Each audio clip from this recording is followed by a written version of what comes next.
Hello and welcome to Art Masters with me, Mrs. Portilla. Today we are going to be learning about a Series 1 artist for Art Masters. We're going to learn a little bit of history about this artist. We're going to see some slides of their work, and we're going to see a little glimpse of what this month's art project is. Paul Cezanne used geometric shapes in his paintings. He believed that he could paint everything in nature using a cone, a cylinder, a sphere, and a cube.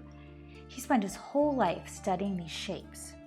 His paintings that were based on these shapes changed the history of art in the 20th century. While other artists were painting realistic details and lighting in perfect perspective, Cezanne was busy painting basic shapes with hardly any detail and even less perspective or realism. Unfortunately, because Cezanne's art was so different, he was not given the respect he deserved until his last few years. Throughout most of his life, he was considered a strange and disagreeable man who roamed the hills painting and sketching. Cezanne didn't really care what people thought of him, though. All he wanted to do was study shapes. Although his paintings were not worth much during most of his life, in today's market, his paintings are worth millions. Today we will see how the mysterious stranger from Provence, France became the father of modern art. Here we have a self-portrait of Cezanne, an oil on canvas. So if we look carefully at this painting, we'll notice his hair. Is it straight or wavy? It's wavy. And we'll notice how the wavy lines in the hair are repeated on the wallpaper behind him. This gives us a sense of movement or action and the feeling that he was an active person. He was born on the 19th of January in Provence in the south of France. His father was a wealthy banker, and of course he wanted Paul Cezanne to join the business. But he was more interested in exploring the countryside, painting and writing poetry with his best friend. Cezanne's father sent him to law school, but Cezanne wanted to paint and finally convinced his parents to let him go to Paris to study art. In Paris, Cezanne learned to use his lighter and brighter colors for his shapes. Unlike the Impressionist painter of the time, Cezanne included black in his palette. Cezanne studied color throughout his life. He made copies of paintings of other famous artists so he could study the colors. He experimented with color in his own paintings by using warm and cool colors to show depth. Look at the colors in Cezanne's palette. Which colors seem to stand out more? Let's squint our eyes. You'll notice the warm reds and yellows stand out more. When Cezanne wanted an object to stand out or be in front of other objects in his painting, he used warm colors like yellow and red. When he wanted something to remain in the back, he often chose a cool color. So looking at his colors here, you'll notice that number 8, 9, 10 are definitely cool colors, so he would use those for the back. And then maybe number 3, 4, and 5 are definitely warm colors, so he would put those more in the front. In this portrait of Victor Choquet, Cezanne has used color and shape to show the figure and the space behind it. Look closely at the face. You can see that it's made of many colors and brush marks. The areas that Cezanne wanted to push back were painted with darker and cooler colors. In this way, Cezanne was able to make a flat surface, like the canvas, appear to be three-dimensional. Are there any details to make the face look realistic? Not really. He wasn't interested in making the painting that looked like a photograph. He used bold strokes and applied the paint with a big brush, a palette knife, or sometimes even his fingers. He built up shapes to make them feel solid. When Cezanne was asked to paint this portrait, he was very happy. He worked very hard to please Choquet and his wealthy friends. Can you tell how Cezanne felt about Choquet using your eyes? Is this man small or large compared to the size of the canvas? He's pretty big. He takes up the whole canvas. Did he use little brush strokes or big, bold brush strokes? Look at the back. It looks like big brush strokes. This kind of made Choquet look like he was strong and important.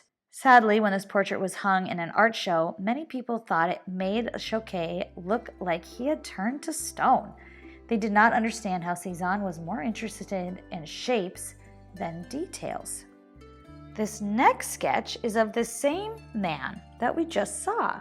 It's hard to tell that it's the same Choquet because Cezanne was not interested in making portraits look realistic. He was more interested in the shapes within the head.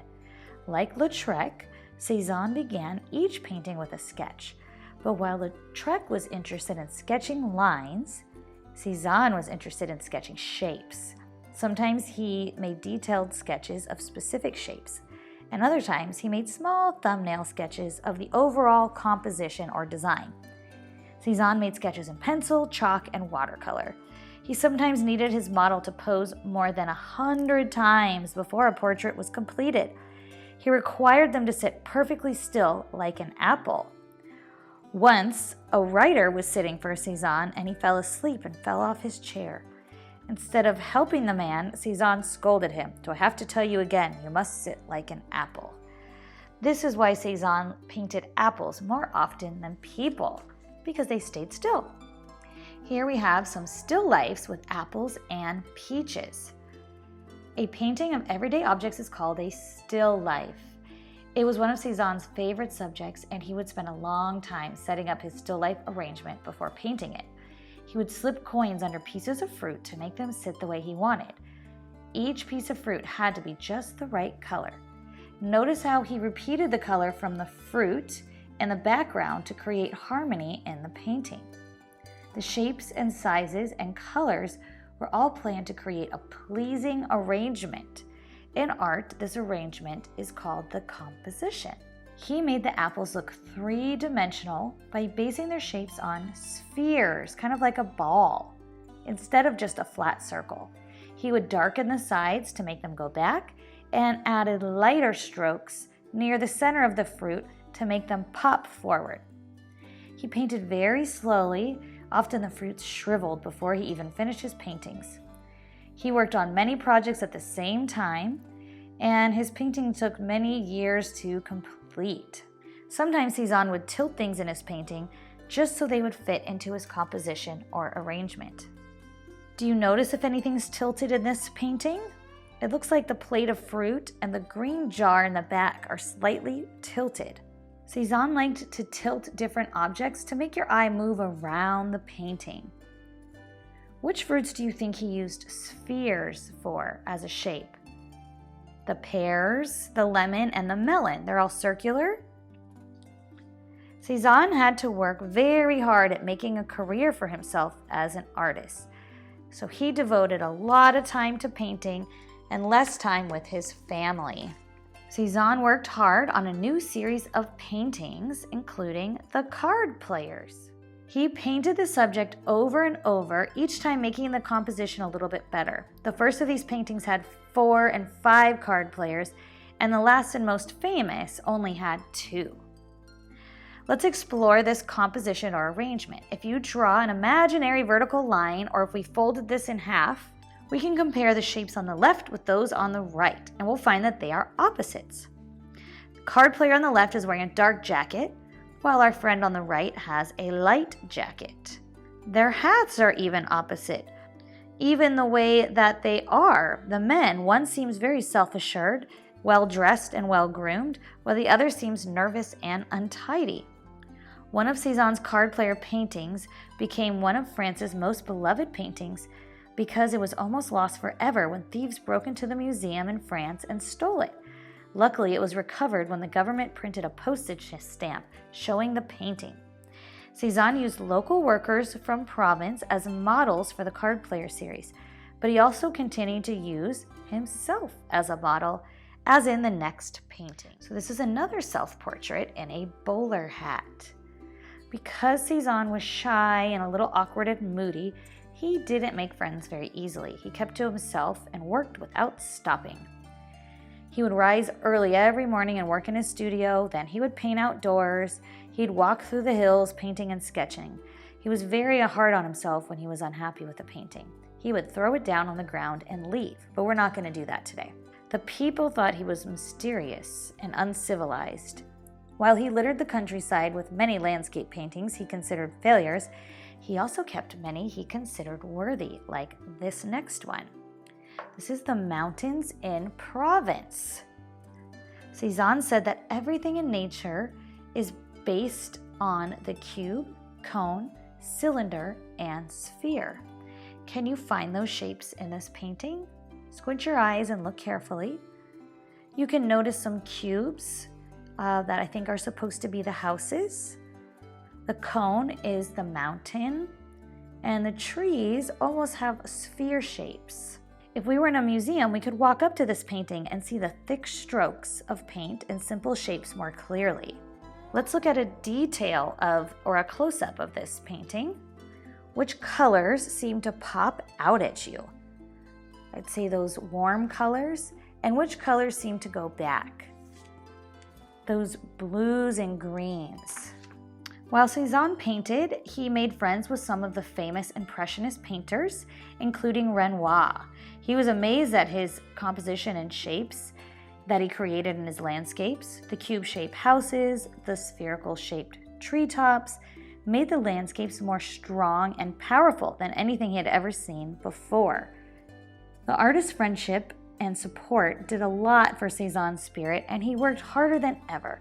Soon his work began to pay off. In the mid-1890s, his paintings started to sell for good prices. He painted several versions of a boy in a red vest, just like this one here. When he completed work on the paintings in this series, he had his first exhibition on his own in Paris. Other great painters of this time admired his work. Even the critics who had not liked his art changed their minds. They said that the mysterious artist had become a truly great man. But Cezanne paid little attention to his fame. He was more interested in working on new ideas about painting. He worked harder and harder to create painting in which the composition and shapes were more important than a realistic subject. The sketch for this painting was made of long, bold lines that followed the figure of the boy and the folds of the drapes. If you squint your eyes so you can only see the dark lines and shapes, it kind of looks like an abstract painting. As Cezanne worked on his compositions, his paintings grew more and more abstract, or not as realistic. This is Chateau Noir. It's easy to see what this painting's about. No, it's not, is it? There's no clear subject. That's because Cezanne was more interested in the composition and the shapes rather than making it look realistic. This was a new idea at the time when most artists were painting realistic pictures. The idea that the subjects were not as important as color and shape marks the beginning of modern art. The people who lived in this town by Chateau Noir believed it was haunted. Cezanne captured that mysterious feeling using shapes and colors rather than details. He liked his new style of painting that showed more than just what a place looked like, but also showed what it felt like. Little did he know that he was changing art forever. He made more and more paintings in this new modern style. Here's one of Cezanne's favorite views of Mont Saint-Victor. Near the end of his life, Cezanne lived alone and painted almost without stopping. He built a studio outside the city with views of this mountain of victory. He painted and sketched the mountain over and over. He painted 75 views of this on canvas and paper. And the last month of his life, he was caught in a thunderstorm while painting. He caught pneumonia and died. Today in Provence, Cezanne has become a major industry. The city has purchased his home and has turned his studio into a museum. There's a Cezanne retirement home, a Cezanne school, and a Cezanne garage and hotel. There are even large stepping stones, each stamped with a C, marking the old stone paths where Cezanne once walked.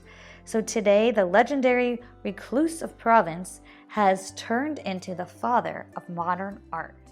The projects we will be doing for our 3rd and 4th and 5th graders, we'll be doing some landscapes, trying to use our shapes. And for our kinder 1st and 2nd, we'll be doing a still life of fruit. I hope you guys enjoyed learning about Paul Cezanne and his shapes.